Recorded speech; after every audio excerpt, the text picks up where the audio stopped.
আচ্ছা হক, তোমাকে একটা কথা জিজ্ঞেস করি, কিছু মনে করতে পারো না কিন্তু। মানুষ রিটায়ার করার পর তার আর মনে করার কিছুই থাকে না, বলতে পারো সে অচল হয়ে যায়। তুমি নিশ্চিন্তে বলতে পারো গোসাই। সে হিসেব ধরলে তো আমিও অচল। তোমার ভাবির কাছে কিন্তু তাই। জানবে কিছু জিজ্ঞেস করবে বলছিলে?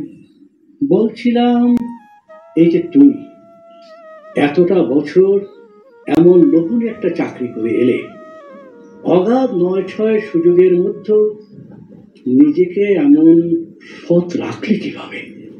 রহস্যটা কি? ওই যে বললাম অচল, বলতে পারো আমি একজন অচল মানুষ। না না, এটা আমি বিশ্বাস করি না। কথায় আছে না, টাকা দেখলে কাঠের পুতুল হা করে, আর তুমি তো রক্ত মাংসের মানুষ। আমার কি মনে হয় জানো গোসাই, সব কাজের মধ্যে একটা নেশা আছে। অসৎ পথে অর্থ উপার্জন করাটাও একটা নেশার মতো, তেমনি সৎ পথে নিজের বিবেককে উন্নত করে জীবনযাপন করাটাও একটা মস্ত বড় নেশা।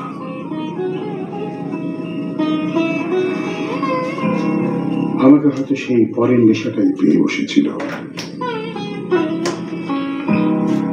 জানেন তো, নেশার ধর্ম হচ্ছে উত্তরোত্তর তা বৃদ্ধি পায়। দারুণ একটা দর্শনের কথা বলেছে তো। দর্শন টর্শন কিছু না রে ভাই। আর আমি যে সৎ আছি এটা গৌরব করার মতো কোনো বিষয় না।